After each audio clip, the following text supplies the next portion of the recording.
बाद फिर मिल रहे हैं। एक टर्न की गैप हुई, 2 टर्न, एक टर्न की गैप हुई। ये श्रीमद् भागवत के 11वें स्कंध का पोर्शन है। इसमें जिस पोर्शन का हम पाठ कर रहे हैं वह है उद्धव गीता के नाम से प्रसिद्ध। भगवान श्री कृष्ण ने उद्धव को जो उपदेश दिए हैं उसका वर्णन है।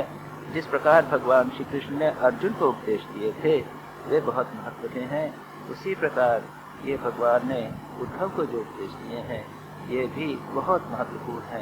ठीक उसी प्रकार जिस प्रकार से भगवत गीता अत्यंत महत्वपूर्ण। इसमें कई प्रकार के उपदेश हैं आध्यात्मिक जीवन संबंधी। कुछ ऐसे उपदेश भी हैं जो गीता में नहीं, उसमें थोड़ा सा दोनों में अंतर भी है।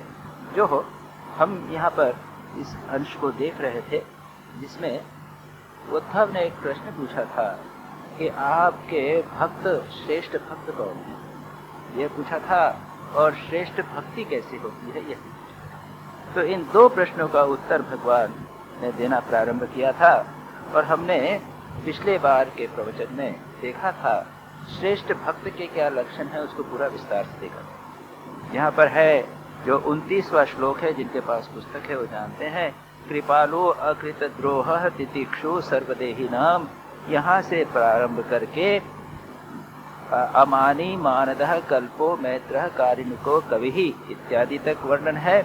उसके बाद आज्ञया एवं गुणान दोषान मयाधिष्ठान अपि स्वकान धर्मान संत्यज्य यह सर्वान माम भजेत स सत्तमः। वहाँ पर तो यहाँ पर कहा गया है कि जो समस्त धर्मों को जो मेरे द्वारा आदिष्ट हैं, भगवान के शास्त्र, भगवान ने जो शास्त्रों में वर्णन है वो भगवान के द्वारा ही शास्त्रों का वर्णन में निर्देश दिए गए हैं, उन सबको त्याग कर जो केवल मेरा ही भजन करता रहता है वह सर्वश्रेष्ठ भक्त। लेकिन यहाँ पर सावधानी रखनी है, कई लोग जो परम भक्त हो जाते हैं वे विधि निषेध, शास्त्र के विधि निषेध के ऊपर चले जाते, परे चले जाते हैं और कभी कभी उनका आचरण शास्त्र विरोधी सा प्रतीत होता है और ऐसे में उसके ऊपर कई बार लोग अत्याचार करते हैं इत्यादि। लेकिन कोई व्यक्ति यह समझे कि मैं तो परम भक्ति में, पराभक्ति में प्रतिष्ठित हो गया हूँ या अद्वैत ज्ञान में प्रतिष्ठित हो गया हूँ और ऐसा सोचकर मनमानी करने लगे तो उससे अनर्थ होगा, अर्थ का अनर्थ हो जाता है। इसके संबंध में भी सावधानी बरतनी चाहिए। तो यहाँ पर एक ऐसे लोग के बारे में है जो दिन रात भगवान का भजन चिंतन करने लगता है और संसार की सारी बातें भूल जाता है, वो सब श्रेष्ठतम है। उसके बाद में भगवान कहते हैं भक्ति कैसे करना है। तो भक्ति के कई लेवल्स हैं। यहाँ पर एक जिस लेवल का वर्णन किया है वह है बाह्य आचरण भी भक्ति के अंग हैं, उनका सारा यहाँ पर वर्णन किया है। उसके पहले तो कहा है भजन्ति अनन्य भावेन ते में भक्त तमामता। 33वें श्लोक में कहा है कि मुझे जाने या न जाने, मेरा स्वरूप पहचाने या न पहचाने, लेकिन जो अनन्य भाव से मेरा भजन करता है वह मेरा भक्ततम है। अन्य और कोई चिंतन नहीं, केवल भगवान का ही चिंतन। बड़ी ऊंची बात है, प्रयत्न करके देखिए, पता चलेगा कितना कठिन। आप प्रयत्न करेंगे देखेंगे संसार की सारी बातें मन में आ जाती है। भगवत चिंतन कितना आसान है। जो अनन्य भाव से इतना प्रेम है कि निरंतर भगवान का भजन करते रहते हैं वे मेरे श्रेष्ठतम भक्त हैं। भगवान 12 अध्याय में ते में भक्ततमामृता बार बार कहते हैं, ये तो सर्वाणि कर्माणि मयि सन्यस्य मत्परा अनन्येनैव भावेन माम ध्यायन्त उपासते तेषा अहम समुद्धर्ता मृत्यु संसार सागरात् भवामि न चिरात् पार्थ मया वेशित चेतसाम।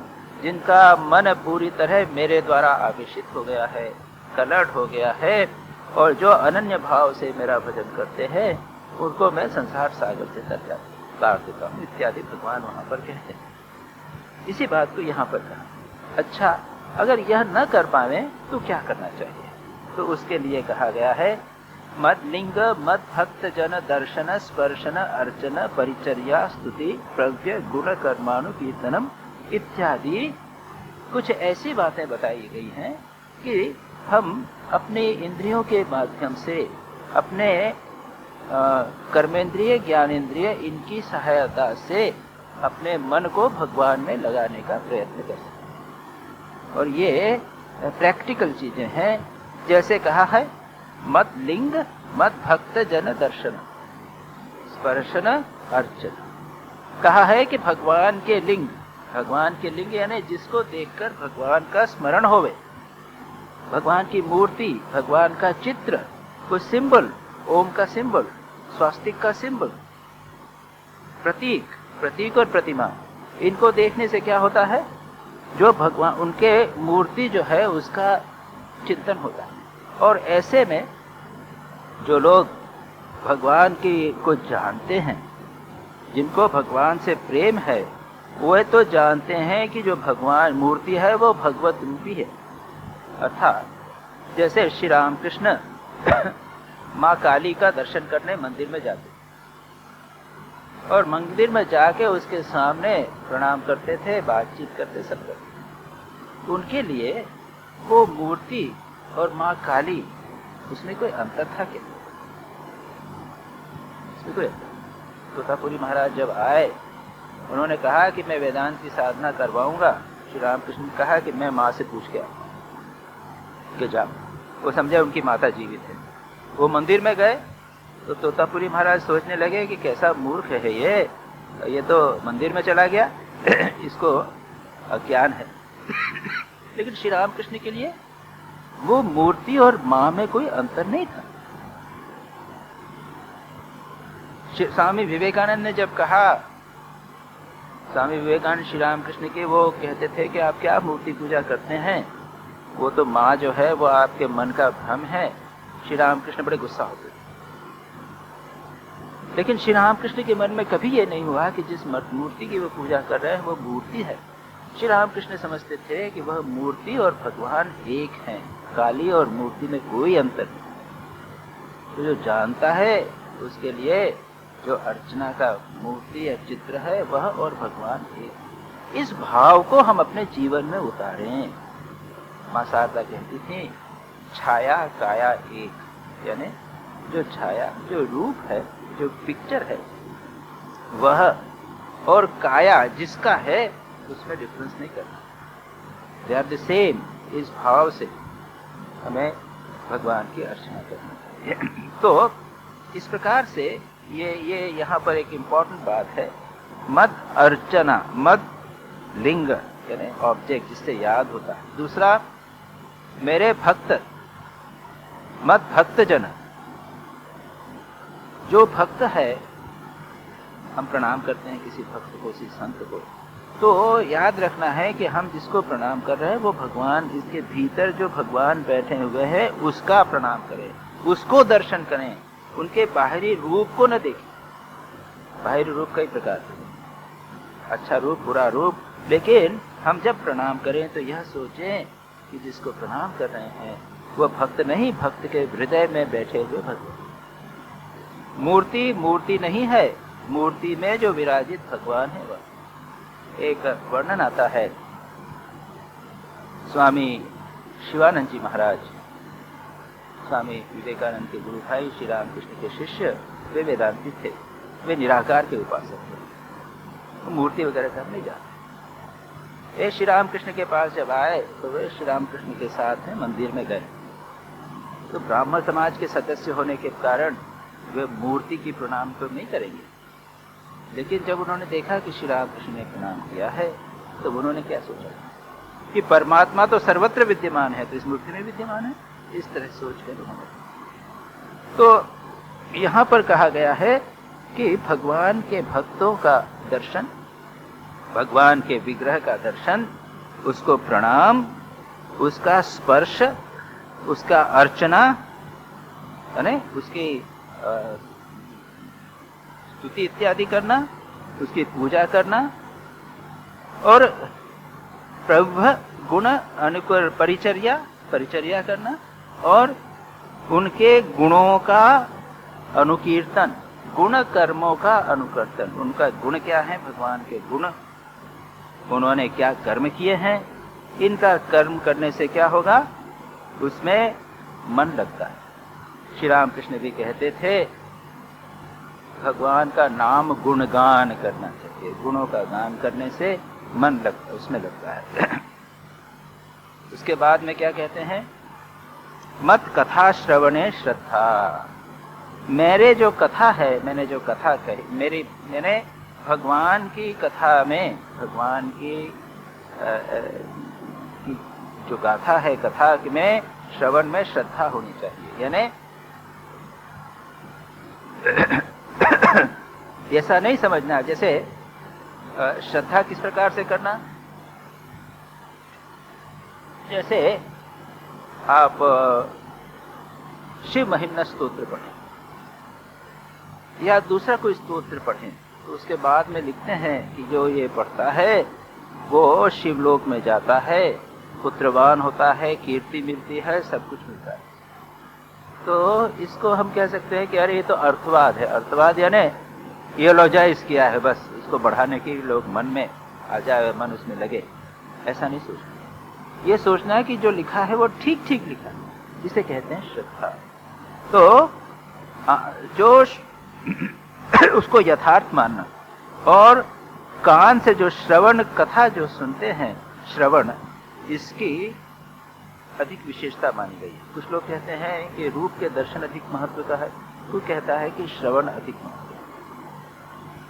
सामान्यतः जैसे कुछ लोग they are more prone to eyes, यानी विजुअल कंसेप्ट उनका अधिक अच्छा होता है। कुछ लोग जो होते हैं उनको ईयर का कंसेप्ट अधिक अच्छा होता है। कुछ लोग ध्यान अच्छा कर पाते हैं, कुछ लोग जप अच्छा करते हैं। लेकिन सामान्यतः देखा गया है कि सुनकर लोगों को अधिक लाभ होता है देखने से।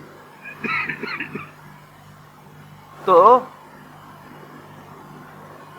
कथा श्रवण के माध्यम से हम भगवान में मन को आसानी से लगा सकते हैं। उसके बाद कहते हैं मद अनुध्यानम, मेरा अनुध्यान। अनुध्यान यानी जो सुना उससे अनु यानी आफ्टरवर्ड्स, जो सुना उसके बाद में ध्यान करना।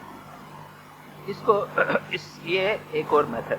देन सर्व लाभ उपहरणम, सर्व लाभोपहरणम, यानी जो आपको मिले, जो लाभ होवे, जो धन प्राप्त होवे, जो संपत्ति प्राप्त होवे, जो भी बेनिफिट होवे, उसको क्या करेंगे? भगवान को अर्पण करें। ये एक प्रोसेस है। जो कुछ होवे उसको भगवान को अर्पण करके उसके बाद स्वीकार। इसको कहते हैं सैंक्टिफाई कर लीजिए। जो कुछ हो उसको सैंक्टिफाई करो। खाना हो उसको सैंक्टिफाई करो, कपड़ा हो सैंक्टिफाई करो। क्षण भर के लिए नया कपड़ा लिया, भगवान को मनी मन अर्पण करके उसके बाद प्रसाद के लिए स्वीकार। धन आया, भगवान के सामने उसको ऑफर कर दिया, उसके बाद में स्वीकार कर दिया। उसको आप सैंक्टिफाई कर दिया, कॉन्सिक्रेट कर दिया। तो ये इस प्रकार की प्रोसेस से हम अपने जो भी कुछ काम करते हैं वो सब आध्यात्मिक हो जाए। सब भगवान के सामने रखो और उसके बाद में स्वीकार करो। उसके बाद कहा है सर्व लाभ उपहरणम दास्येन आत्मनिवेदन। उसके बाद में दास्य के, दास्य भाव से भगवान को स्वामी समझना और अपने को दास समझना। दास्य भाव से सेवा करना चाहिए। दास्य भाव से आत्मनिवेदन करे परमात्मा को। मुझ में भगवान कहते हैं कि मुझे स्वामी समझे और अपने को आत्मनिवेदन करे। कई प्रकार के भाव हैं। एक तो भगवान को स्वामी समझना, अपने को दास समझना, भगवान को पिता समझना, अपने को पुत्र समझना, भगवान को सखा समझना, अपने को मित्र समझना, भगवान को बालक समझना, जैसा यशोदा का भाव था, उनका अपने कौशल्या का भाव था। भगवान को बच्चा समझकर भगवान से वात्सल्य भाव करना। इनमें यहाँ पर कहा गया है दास्य भाव। ये दास्य भाव में श्रेष्ठता यह है कि यहाँ इसमें अहंकार नहीं आता, अहंकार दूर हो जाता है। इसलिए आजीवन दास्य भाव से भगवान की सेवा करना, यह भाव रखना। उसके बाद में आगे कहते हैं मद जन्म कर्म कथनम मम पर्व अनुमोदनम गीत तांडव वादित्र गोष्ठीभिर मत गृह उत्सवम। अब क्या कहा है?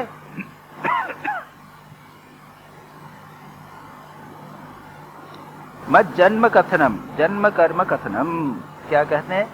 बात करिए बैठ कर, अगर चर्चा करनी हो तो भगवान का चिंतन, भगवान की ही चर्चा करें। हम लोग मिलते हैं तो क्या करते हैं? संसार की चिंता, पॉलिटिक्स की चिंता, या हमने घर बनाया है, हमारा पुत्र यहाँ है, ये सब करते हैं। One has to be very careful. अगर सचमुच भक्ति चाहते हैं तो भगवान यहाँ पर बता रहे हैं क्या करना है।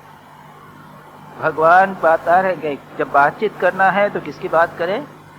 संसार की, व्यापार की, पुत्र इत्यादि की बात करने के बदले ईश्वर की बात करो ना भाई, भगवान की बात करनी पड़ेगी।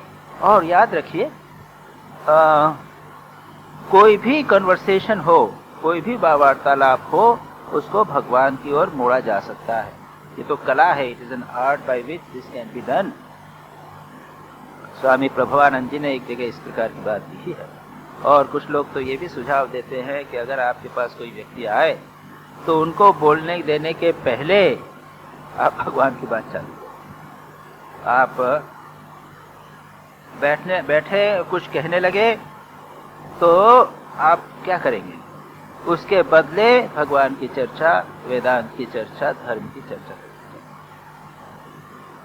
ये एक आजकल जिसे कहते हैं, एक तो है एटमॉस्फेरिक पॉल्यूशन है, दूसरा है साउंड पॉल्यूशन, और तीसरा है थॉट पॉल्यूशन।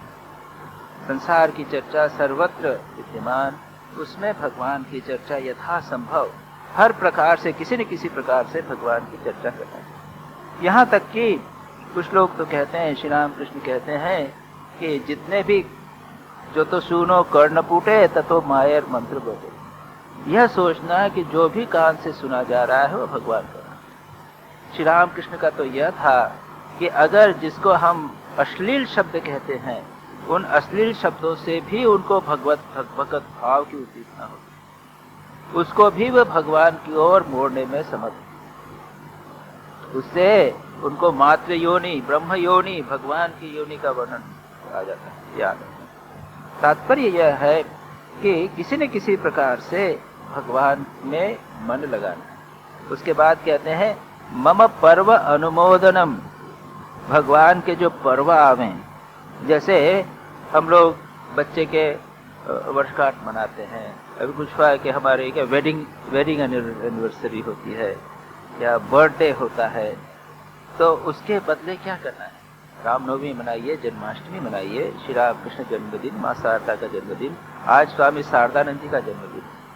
श्री राम कृष्ण के एक बहुत इंपॉर्टेंट पार्षद जो रामकृष्ण मिशन के जनरल सेक्रेटरी, आज उसके बाद आरती के बाद उनके ऊपर उसके बाद पुनः पाठ होगा। आज एग्जाम्पलरी लाइफ, बड़ा इंटरेस्टिंग लाइफ है। वो कभी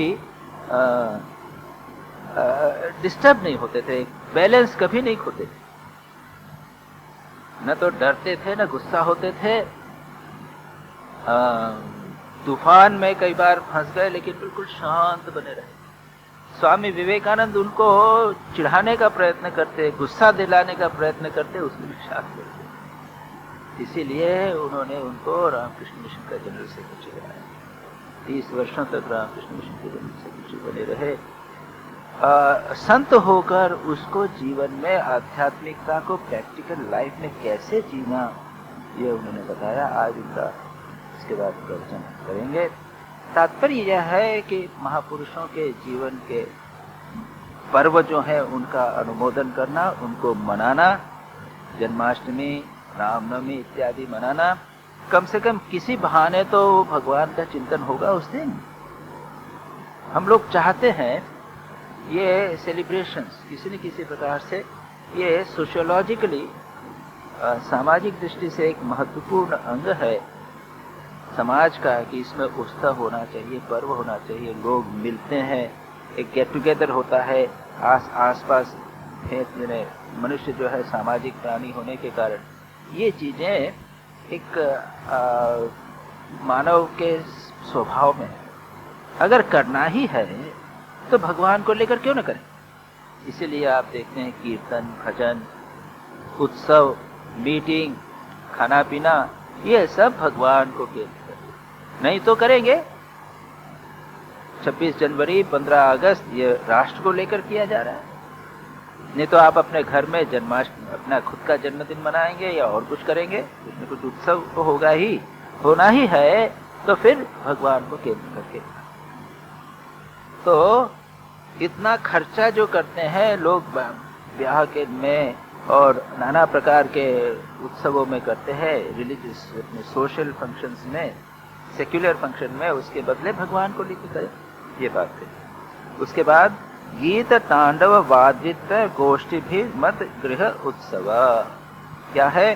गीत, गाना, तांडव यानी क्या? भजन, ये जिसमें गीत तांडव,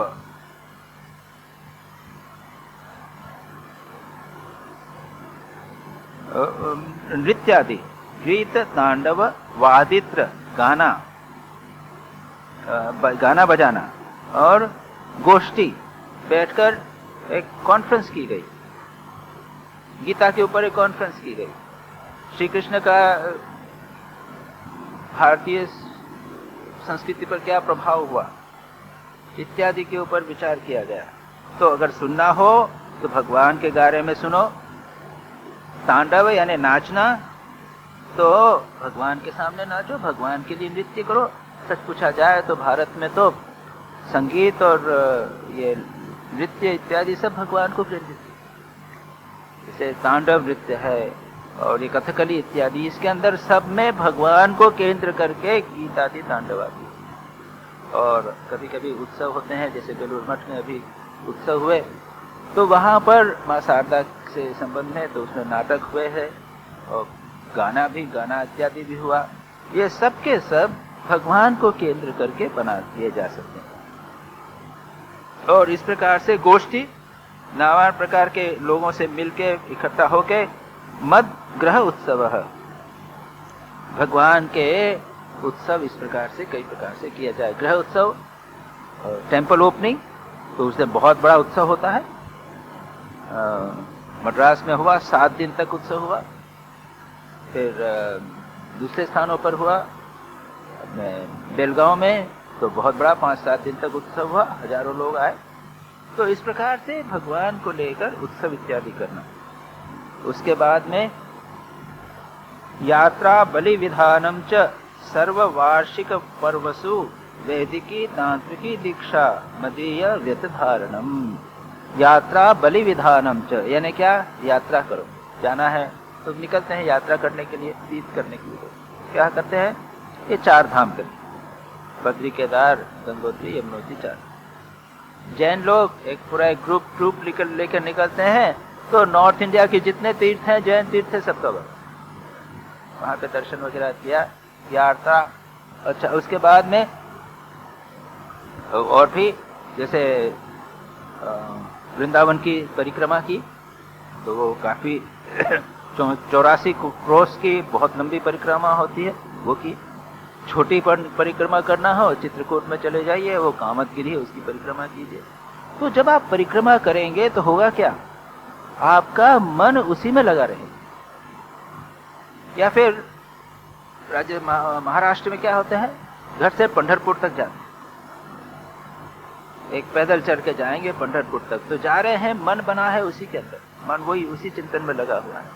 जितने घंटे चलते रहेंगे तो उसमें हम ऐसा लगेगा भगवान हमारे साथ चल। निश्चित रूप से ऐसा आपको लगेगा अगर आप यात्रा के लिए जाएं, पैदल यात्रा खास करके अगर आप किसी स्थान की करें, तो निश्चित आपको लगेगा कि भगवान अपने साथ चल रहे हैं। ये सचमुच मालूम पड़ेगा, हृदय बदल जाए। तो यहाँ कहा है यात्रा। बलि विधानम, बलि यानी क्या? पुष्प उपहार आदि समर्पणम। ये श्रीधर स्वामी की श्री टीका है भागवत पे। पुष्प उपहार आदि, बलि यानी ऑफरिंग, भगवान को ऑफरिंग। राजा बलि ने क्या किया था? अपना सर्वस्व दे। राजा बलि ने तो पहले 2 पद में तो सारा, भगवान ने पृथ्वी और सब फूक नाप लिया, तीसरा पैर तो उनका मेरे सिर पर रख दिया, यानी सर्वस्व समर्पणम, ये भी बलि विधान है। यह न कर सके तो कम से कम क्या करेंगे, कम से कम पुष्प उपहार आदि भगवान को दे दो। फिर कहा गया है सर्व वार्षिक पर्वसु, यानी सब वार्षिक पर्वों पर, वर्ष में जो पर्व होते हैं, हमारे यहाँ भी हम कैलेंडर लगा देते हैं, आपने देखा ना यहाँ पे कि क्या क्या हमारे यहाँ सेलिब्रेशंस हो रहे हैं वर्ष भर में, उसको हम लगा दिया जिससे सारे वर्ष किसी न किसी प्रकार से पर्व चलता रहे। उसके बाद में वैदिकी तांत्रिकी दीक्षा मदीय व्रत धारण। अब क्या कहा गया है, दीक्षा, तभी यहाँ पर मंत्र दीक्षा इत्यादि हुई है, इसको शास्त्र में बहुत महत्व दिया गया। तो क्या कहा है यहाँ पर कि वैदिक और तांत्रिक दीक्षा। तो वैदिक दीक्षा क्या है, यज्ञोपवीत संस्कार, ये वैदिक दीक्षा। विवाह संस्कार एक प्रकार से वैदिक संस्कार। उसके बाद में तांत्रिक दीक्षा, तांत्रिक दीक्षा भी दूसरी होती है जब मंत्र दिया जाता है। दो प्रकार की दीक्षा, इसमें ये टेक्निकल पोर्शन है कि भगवान की पूजा कैसे चढ़ाना, पूजा कैसे करना, तंत्र की वृद्धि के अनुसार अंगनाश करन्यास इत्यादि है, तो उसके लिए एक दीक्षा, यानी you are initiated to start doing it. जैसे हम लड़के ने पढ़ लिया, MBBS हो गया, तो उसके बाद क्या होता है, दीक्षांत समारोह। तो क्या है कि आपको दीक्षित कर दिया, आपको MBBS हो गए, अब you are now entitled to do this. यज्ञोपवीत होने के बाद क्या है, एक संस्कार हो गया, दीक्षा हो गई, अब आप प्रतिदिन पूजा करोगे। उसी प्रकार तांत्रिक पूजा भी होती है। वैदिक पूजा यज्ञोपवीत करने के बाद संध्या आदि वैदिक पूजा होती है। ये दीक्षा, ये इसको संस्कार भी कहते हैं। इस संस्कार के माध्यम से मन पर एक इंप्रेशन पड़ता है, और जिनको दीक्षा नहीं होती तो उनको, वैसे तो कोई आदमी भगवान का नाम लेवे, क्या करो नाम लो। जैसे कई लोग आते हैं, छोटे बच्चे आते हैं, छोटे बच्चे आए, कहते हैं यहाँ बहुत सारी दीक्षा हुई, 85 लोगों की मंत्र दीक्षा हुई थी, तो आए बच्चे, तो बच्चा भी लेना चाहता है। गुरु कहते हैं बेटा अभी ठहर जाओ, तुमको मैं अभी मंत्र देता हूँ, तुम जप करो, ये राम का नाम का जप करो, दीक्षा बाद में होगी। तो दीक्षा होना ये बहुत महत्व का मंत्र, यहाँ पे आध्यात्मिक जीवन में दीक्षा को बहुत महत्व दिया है। उसके बाद में गुरु उसी मंत्र को देंगे, थोड़ा सा मॉडिफाई करके, कुछ बीज लगा के उसको दे देंगे। पहले तुमने एक जप किया था, लेकिन तुम्हारी दीक्षा नहीं हुई, अब दीक्षा। श्री रामकृष्ण वचनामृत में तो एक जगह आता है कि नारद मुनि भगवान के पास आए, विष्णु के पास में आए, वहां बैठकर चले गए, जाने लगे।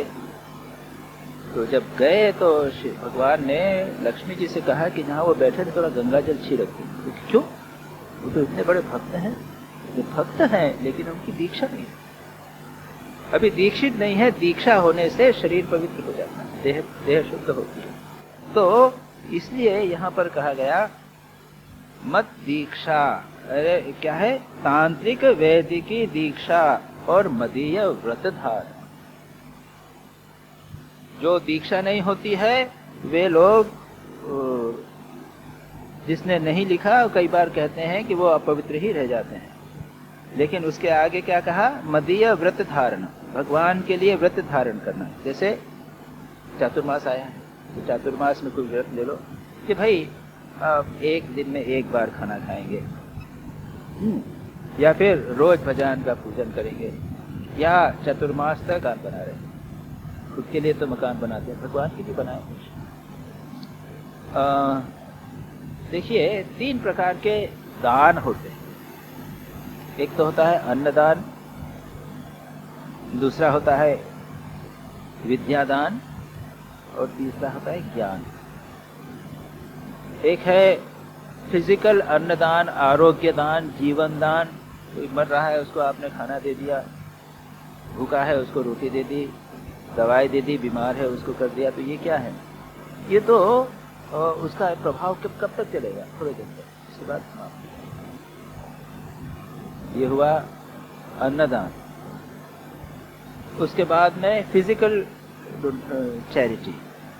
दूसरा है विद्यादान, किसी को शिक्षा दी, लड़के को सिखा पढ़ा के बड़ा कर दिया, वो अपने पैरों पर खड़ा। और तीसरा है ज्ञान दान, स्पिरिचुअल नॉलेज, जैसे मंत्र दिया, आध्यात्मिक पथ दिखाया, जिससे आत्यंतिक दुख निवृत्ति हो जाए। हम लोगों की मदद करते हैं, उनको धन देकर या उनको शिक्षा देकर बड़ा कर दिया, लेकिन बाद में अगर उनकी इच्छाएं वासनाएं कंट्रोल नहीं हो गए तो क्या होगा? बाद में कभी न कभी जाके कष्ट पाएंगे। तो संसार से मुक्ति के लिए थोड़ा ज्ञान आवश्यक है, आध्यात्मिक ज्ञान, ये जिसको बोलते हैं ज्ञान। अब ये ज्ञान दान जो है वो सब नहीं कर सकते। अन्नदान सबसे आसान है, एक मूर्ख भी कर सकता है, कोई भी कर सकता है। कोई गरीब आया, भूखा आया, उसको अन्न दे। विद्यादान टीचर करते हैं, पिता माता पिता करते हैं, अपने बच्चों को बड़ा करते हैं। लेकिन आध्यात्मिक ज्ञान दान सब नहीं कर सकते, लेकिन उसको सर्वश्रेष्ठ माना गया है। और जो लोग नहीं कर सकते वो क्या करेंगे? तो हम में से अधिकांश we are not entitled to give knowledge. अध्यात्म का जब तक हम खुद नहीं चले उसके ऊपर तो हम दे नहीं सकते, तो हम क्या करें? उस अध्यात्म केंद्र, संत महात्मा आश्रम मंदिर जो अध्यात्म के केंद्र हैं, उनको प्रश्रय देना, उनको प्रोत्साहित करना, इसके माध्यम से हम अपने ध्यान को सार्थक, ये भाव है इसका। तो यहां पर कहा गया मदीय व्रत धारणम, ये हो गया मम अर्चा स्थापने श्रद्धा। ये अर्चा का स्थापन के पीछे भाव यही है। कैसे? स्वतः संहित्य च उद्यमः, या तो स्वयं करें या संहित्य, लोगों के साथ में। खुद अकेला नहीं कर सकते, मंदिर नहीं बना सकते, तो क्या बनाया? ट्रस्ट बनाया। 10-5 लोगों ने मिलकर एक मंदिर ट्रस्ट बनाया, चंदा इकट्ठा किया और मंदिर। बंगाल में प्रथा है, जो ये होता है दुर्गा पूजा इत्यादि जो होती हैं, तो एक व्यक्ति उसको करता है, एक एसोसिएशन होती है, तो दुर्गा पूजा एसोसिएट बना लेते हैं और लोग चंदा इकट्ठा करते हैं। गाँवों में एक जमींदार वो करेगा, लेकिन बाकी लोग भी अपना पैसा देंगे। वे चाहते हैं कि हमारा भी योगदान रहे, हम भी ये दुर्गा पूजा होती उसके पुण्य के हम भागी बने। इसलिए एक घटना हुई थी माँ शारदा की माँ के संबंध में। माँ शारदा की माँ तो क्या हर वर्ष जगद्धात्री पूजा होती थी, तो वो उसके लिए कुछ डोनेशन के लिए या दान के लिए, जगद्धात्री पूजा में योगदान के लिए पैसे तो नहीं देते थे, थोड़ा चावल अलग रखते थे। ये चावल है, भात है, ये माँ के लिए, जगद्धात्री पूजा के दिन इसको दिया जाएगा, इसको लोग खाएंगे, माँ जगद्धात्री को भोग उसका लगेगा। और वहाँ के जमींदार क्या करते थे, कुछ बात ऐसी हुई कि उस बार उन्होंने कहा कि हम तुम्हारा चावल नहीं लेंगे। माँ को बहुत खराब लगा कि माँ जगद्धात्री मेरा आधार स्वीकार नहीं कर रही। तब उन्होंने बहुत प्रार्थना की। उसके बाद में उनको आदेश हुआ कि तुम पूजा करो, मैं तुम्हारा अन्न स्वीकार। उन्होंने कहा कि मैं जगद्धात्री की पूजा करूंगी। माँ शारदा को कहा, माँ शारदा ने कहा अरे कैसे करोगे? उनकी माँ थी, माँ शारदा उनकी बेटी थी। तो कहा कि उनका कहा नहीं, वो देवी आई थी, ऐसी ऐसी थी, मेरे को स्वप्न में आकर उसने कहा है कि तुम मुझे मेरी पूजा करो, तो पूजा करो। माँ ने कहा अरे हम लोगों के पास we don't have the means, what are you going to do? नहीं, लेकिन उन्होंने हाथ पकड़ लिया। उसके बाद में पूजा हुई और आज भी जयराम बाटी में माँ शारदा के जहाँ पर रहती थी, वहाँ पर प्रतिवर्ष ये जगद्धात्री पूजा होती। दुर्गा पूजा नहीं, बंगाल में जगद्धात्री पूजा का भी महत्व है। प्रतिवर्ष जगद्धात्री पूजा होती थी, वो वहाँ पर करती थी। तात्पर्य यह है कि स्वयं करें या कंबाइन होकर ये चीजें करना। इसके बाद उद्यान उपवन आक्रीड़ पुर मंदिर कर्मणि, क्या करेंगे? बनवाएंगे। क्या करेंगे? उद्यान, फूलों का बगीचा लगाना, उपवन बनाना, भगवान के लिए क्रीड़ा स्थान बनाना, और जहाँ उत्सव हो वहाँ पर नगर बना देना। आप देखेंगे साउथ में सब जगह बड़े बड़े टेम्पल्स हैं, बहुत बड़ा कोर्टयार्ड्स हैं, सारा नगर का नगर भगवान के केंद्र बनाकर बना गया है, तीर्थ बन गए हैं, गांव के गांव उनके ऊपर अर्पित कर देते हैं। यही नहीं, एक भगवान का मंदिर है तो एक पूरी बहुत जमीन जो है वो देवार्पण करती है, यानी उस जमीन के से जो भी प्रोड्यूस होगा उससे वो मंदिर चलेगा। तो इस प्रकार से जो भी वस्तु हो वो भगवान को अर्पित करना। देखिए, दिस इज हाउ भारत की जो संस्कृति, आध्यात्मिक संस्कृति इसी प्रकार बनी है। मंदिर, तीर्थ, गिरजे, गुरुद्वारा इत्यादि को केंद्र करके बहुत सारी चीजों का निर्माण हुआ। ये जो कुछ है सब भगवान को अर्पित करना, ये उद्देश्य है। इसके बाद में कहते हैं सम्मार्जन उपलेपाभ्याम सेकंडर लवर्तने ही ग्रह शुश्रूषणम मह्यम दासवद यद अमायया। अब क्या कहते हैं कि सम्मार्जन, मार्जन सेवा करना, सेवक की भांति क्या करना है, श्रद्धा सहित निष्कपट भाव से दासवत, अमायया, दिखाने के लिए नहीं। देख रहे हैं लोग आ गए तो झाड़ू निकाल लगा के मंदिर को पूजा कर साफ करने लगे, बस जब लोग चले गए बस। एक वर्णन आता है बनारस में विश्वनाथ मंदिर है, प्रसिद्ध विश्वनाथ मंदिर है, वहां पर स्वामी ब्रह्मानंद जी एक बार गए। रामकृष्ण मिशन के जो हमारे प्रेसिडेंट थे वो एक बार गए दर्शन करने के लिए, और वो उन्होंने यही भाव, सेवा करना, सम्मार्जन करना, उन्होंने एक मार्जनी यानी झाड़ू उठाकर साफ करने लगे, और उनको देखकर ऐसा लगता था कि सचमुच वो एकदम विनीत भाव से, दिखाने के लिए नहीं, विनीत भाव से भगवान की का मंदिर है उसको साफ कर। तो सम्मार्जन यानी निष्कपट भाव से सेवक की भांति श्रद्धा भक्ति से मंदिरों की सेवा शुश्रूषा करे। झाड़ना बुहारना, सम्मार्जन, उपलेप, लेपना पूतना। पहले जमाने में तो मिट्टी के होते, उस लेपना पूतना, उसके बाद सेकंड छिड़काव करना, और इस प्रकार से जो भी आसपास का कार्य है, ग्रह की शुश्रूषा इत्यादि करना, दासवत, यह भी भक्ति के अंग है। इसके बाद कहते हैं अमानित्वम अदम्भित्वम कृतस्य अपरिकीर्तनम अपि दीप अवलोकम में न उपयोज्यात् निवेदितम। क्या कहते हैं? अमानित्वम अदम्भित्वम, ये गीता में भी आता है। अमानित्वम अदम्भित्वम अहिंसा क्षांतिरार्जवम आचार्योपासनम शौचम स्थैर्यमात्म विनिग्रह इत्यादि, ये दैवी संपत्ति का अमान, अपने को मान नहीं, अहंकारी नहीं समझना, बड़ा नहीं समझना, और अदम्भित्व, दंभ यानी वर्णन करना, बताना मैं ऐसा हूँ, फलाना हूँ, ऐसा है, अपने को बड़ा लोगों के सामने, मन ही मन अहंकार, और बाहर समझना कि मेरे समान कोई नहीं है, नहीं सबसे श्रेष्ठ। ये अभिमान और अदम्भित्व, अमानित्वम अदम्भित्वम। वैसे थोड़ा सा मान कई बार रक्षा भी करता है। जैसे अगर ये मान रहे कि मैं सामान्य व्यक्ति नहीं हूँ, स्वामी विवेकानंद कहते थे, और अर्जुन को श्री कृष्ण ने भी कहा था, अनार्य जोष्टम, ये तुम कैसा काम कर रहे हो, तुम हीन काम कर रहे हो, तुम भाग रहे हो डर के मारे, तुम क्या हो? अनार्य जोष्टम, आर्य है तुम तो आर्य हो, ये जो काम कर रही हो वो आर्य के योग्य नहीं है।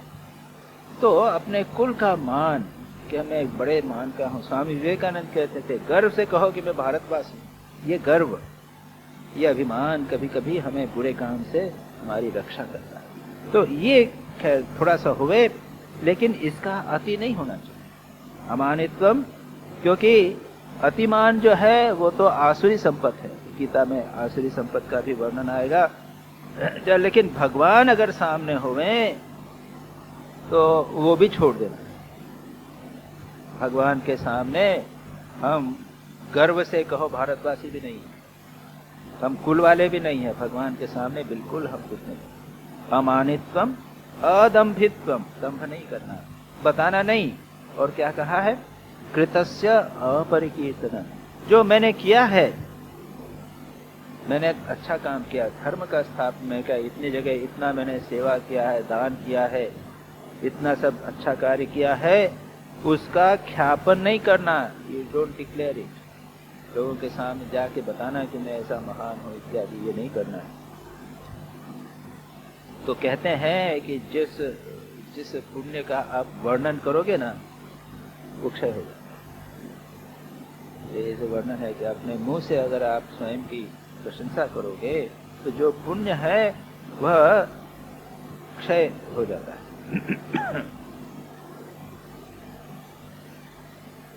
उसको कहा अकृतस्य अपरिकीर्तनम, अभी उसके बाद में अपि दीपावलोकम में न उपयोजात निवेदितम। ये एक दूसरी विचित्र बात है।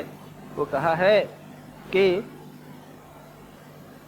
मेरे चढ़ावे की अपने काम में लगाने की बात दूर रही, मुझे अर्पित दीपक के प्रकाश में भी अपना काम न ले।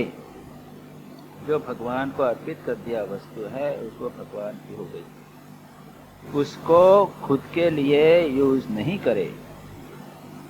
और न उपयोजात निवेदितम, और जो वस्तु किसी दूसरे को पहले चढ़ाई गई है वो भगवान को नहीं।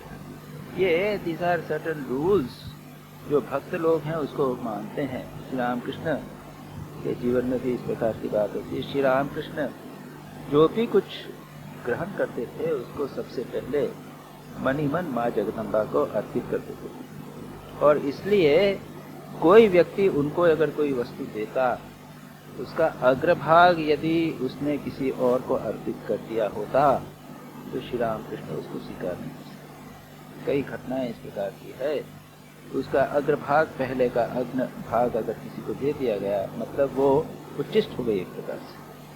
अब श्री रामकृष्ण उसको स्वीकार करेंगे। श्री रामकृष्ण क्या करेंगे? श्री रामकृष्ण तो उसको भगवान को पुनः अर्पित करेंगे, लेकिन उसके पहले ही वो अगर वो अर्पित हो गई है तो वो भगवान को कैसे अर्पित? तो यहाँ पर यही कहा है कि जो निवेदित वस्तु है वो किसी दूसरे वस्तु देवता को चढ़ाई हुई वस्तु मुझे न देवे।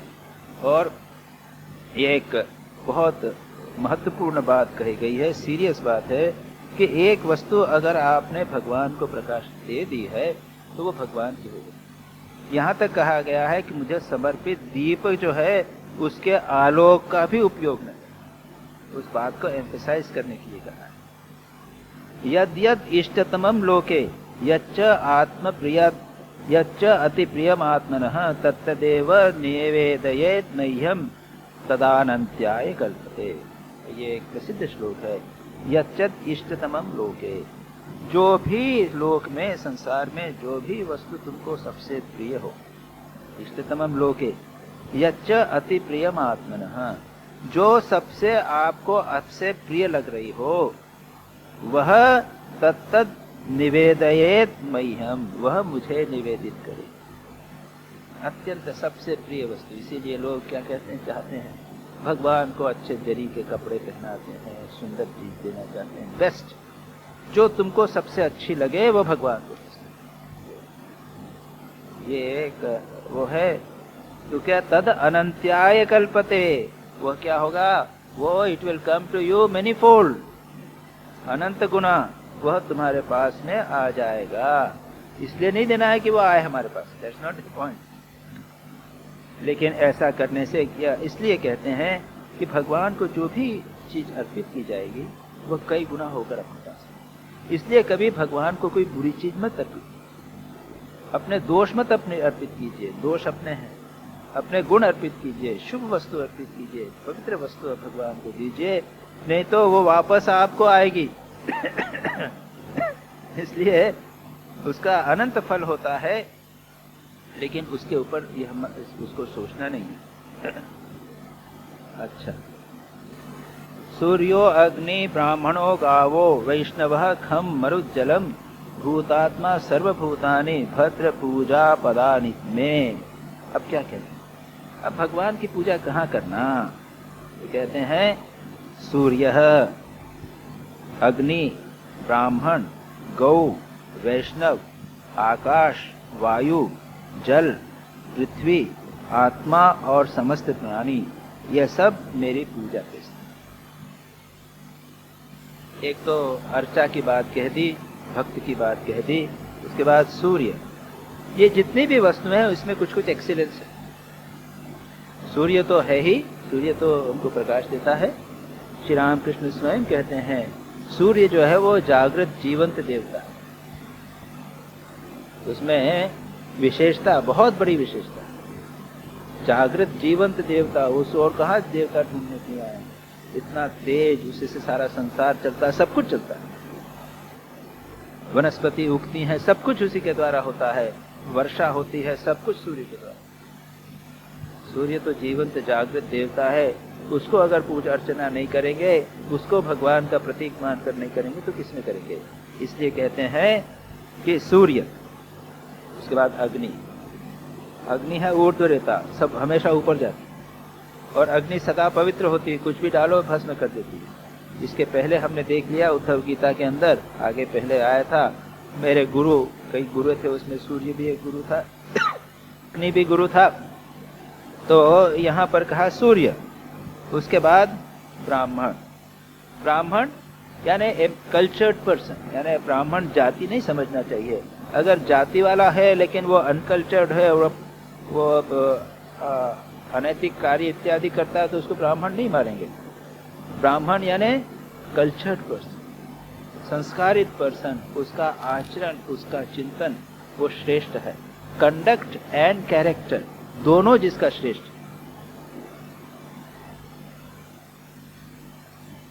चरित्र भी श्रेष्ठ है और उसका व्यवहार भी श्रेष्ठ है, उसको कहते हैं ब्राह्मण।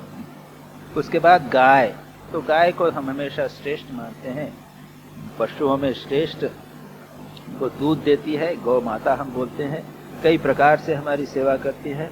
हमारी परंपरा में गाय को बहुत ऊंचा स्थान दिया गया है। वैष्णव, वैष्णव यानी जो विष्णु की उपासना करता है, भगवान की उपासना भक्त, तो उसको हम वैष्णव। आकाश, आकाश सर्वव्यापी होने का, आकाश भगवान का एक बहुत अच्छा सिंबल। स्वामी यतीश्वरानंद जी ने एक बार स्वामी शिवानंद जी से कहा था, शिवानंद जी जो श्री रामकृष्ण के शिष्य थे, यतीश्वरानंद जी ब्रह्मानंद जी के शिष्य थे, वो काफी जूनियर थे, वो मद्रास में पोस्टेड थे, वहाँ सेक्रेटरी थे या पोस्टिंग था। तो मद्रास में समुद्र है और समुद्र का अपना एक विशाल समुद्र, एक बहुत अच्छा प्रतीक है ध्यान का।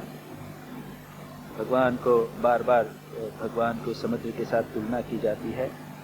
तो उन्होंने कहा कि मैं समुद्र का ध्यान करना मुझे बड़ा अच्छा लगता है, समुद्र को मैं भगवान का प्रतीक मानकर ध्यान करता हूँ। स्वामी शिवानंद जी ने कहा आकाश को क्यों नहीं करते, आकाश तो उससे बेटर करें। और आकाश का ध्यान करते समय क्या किया जा सकता है? आकाश का ध्यान करते समय आकाश को चैतन्य समझिए, एज इफ आकाश इज एन एंटिटी। ये आकाश जो है वह सत्ता मात्र है, सत्ता स्वरूप है, कुछ है जो आकाश है, जीवंत जागृत है। तो एक सर्वव्यापकता का चिंतन और यह सोचना कि आकाश जैसी एक चीज है जो जीवंत जागृत है। इस प्रकार से आकाश का ध्यान एक बहुत ही श्रेष्ठ प्रकार का ध्यान। तो यहाँ पर आकाश कहा। वायु, वायु भी सर्वगामी है, सर्वत्र जाती है, किसी से लिप्त नहीं होती। हमको प्राण है, हमारे भीतर वायु है, बाहर वायु है, वायु के बिना हम जीवित नहीं रह सकते।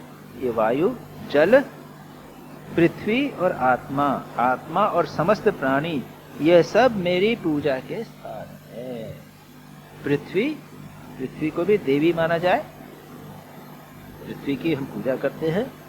और आत्मा, हमारी आत्मा, तो आत्मा तो चैतन्य का अंश ही है, भगवान का अंश ही है।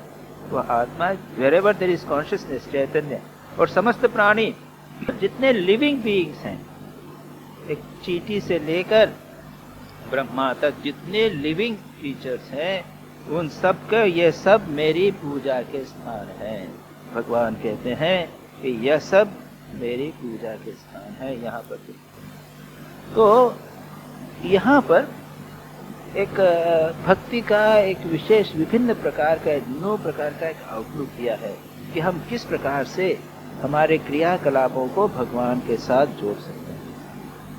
पूजा अर्चना कैसे करना, सेवा कैसे करना, इन सारे का महत्व है। और इसी प्रकार से इनके माध्यम से एक किसी समाज का कल्चर बनता है, संस्कृति बनती है, उसकी नींव बनती है। तो हम आज यहीं पर समाप्त करेंगे। 5 मिनट और बचा है आरती के लिए, और आरती के बाद में फिर पाठ, इसलिए मैं 5 मिनट पहले इसको बंद कर रहा हूँ। इसके आगे की चर्चा हम अगले शनिवार को करेंगे।